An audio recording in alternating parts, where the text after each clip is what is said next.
What's going on? Welcome back to the channel. Today we're going to talk to you about SoFi. I want to go over some of the current data points, break it down on what really moved in, go over everything else you need to know. But first, make sure to hit that thumbs up. And with that, let's get right to it.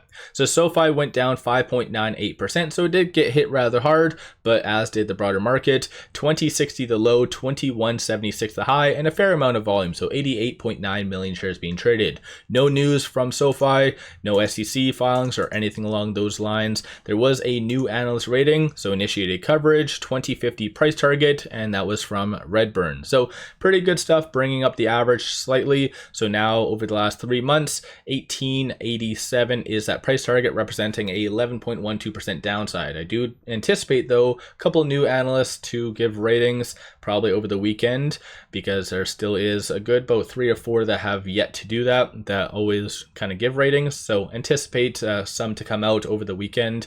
Aside from that though, the market was just reacting to Trump's tariffs, and there's a lot of fear that was kind of stemming from these tariffs. So we did have Apple and also Amazon's earnings that cited some fears linked to tariffs, as well as UPS earlier this week. So I think just the foundation for fear was already there. And then aside from that, we did have some rather negative data. So non-farm payroll came in at 73,000, forecast of 110. Then unemployment came in flat at 4.2. ISM manufacturing came in at 48, forecast of 49.4. So it is below that 50, shows more of a contraction occurring.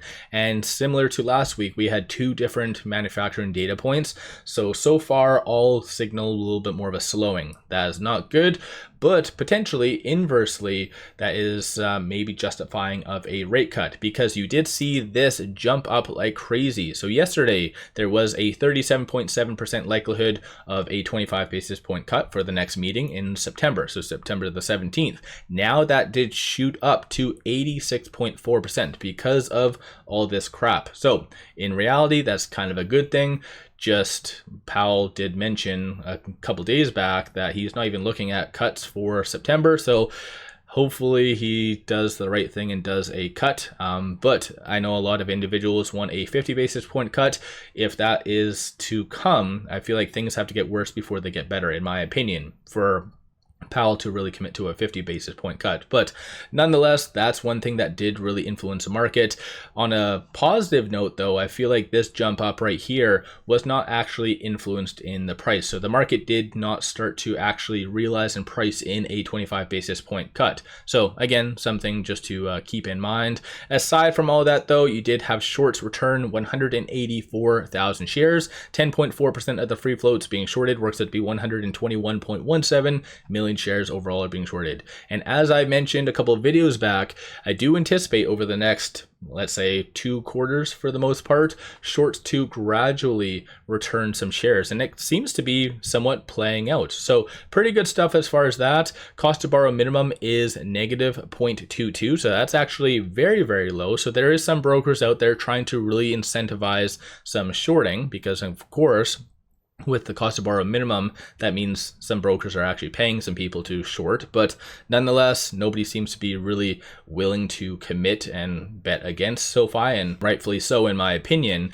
But moving on, looking at the options, you had 47 million in calls, 21 million in puts. I know this will sound very stupid, but based on the dollar value, it was rather on the low end based on what SoFi is used to. I know that does sound completely crazy, but it goes to show that maybe big money wasn't really paying attention to SoFi as what it once was. So again, a little bit high expectations, but still, nonetheless, 42% of all the options being done were bearish in nature. So a lot of just piggybacking off the negativity. But moving on from here, with it closing exactly at 21.23, that does mean that the 21.50 and above strike prices all expire worthless. So that is the downside of this, because you lose a lot.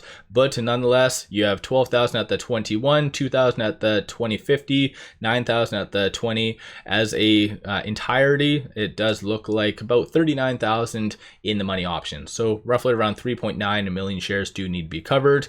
On the dark pool, there is some abnormal transactions occurring after hours. So maybe that might be market market makers already covering, but clearly that's not enough for that 3.9 or whatever it was million shares. So a couple big ones though to take note of: 4.9 million, 1.6, 7.6, 2 million, 1 million, 2, and so forth. So definitely big money, or something is happening after hours. So let me know your general thoughts on that. And then aside from that though, with it closing at 21.23, it was able to successfully stay above this pivot point of 21.02. So going into next week, things seem to be still looking pretty optimistic. I know over the last week, SoFi was kind of up, down, sideways, loop-de-loop, but factoring in all the crap that happened, a 1.5 billion issuance, and SoFi was still able to be in the green over the last 5 days is rather impressive. So over the last 5 days, it did close 0.98%. But aside from the analyst rating, there isn't really any news or any kind of fireside chats. That webcast associated to JMP that seems to be non-existent, so I don't know if that even did occur, and maybe just a bunch of articles came out about some non-existent meeting. I'm not really sure, so if anyone is aware of that, let me know your viewpoint on that. But aside from all that fun stuff on the actual chart, things are still looking pretty a-okay, and going into next week, you have SoFi very oversold, and you can kind of see that from the stochastic RSI. So all in all, I think SoFi does deserve a round of applause, but if fears do continue, let's say over the weekend, Trump starts to kind of start his regular stuff as per usual, or I don't know if maybe some other countries might start some retaliation and go back and forth, you might have the same level of fear that was kind of present today start to escalate again. So stay tuned for my video over the weekend where I go over some expectations, some levels to be aware of, and everything else. Hopefully everyone has a good weekend ahead of you. But one final thing, pop over to my Patreon. I give buy signals on stocks, options, crypto, many of which have been absolutely on point. Definitely worthwhile to pop over there and take a look. With all that said, appreciate all of you watching.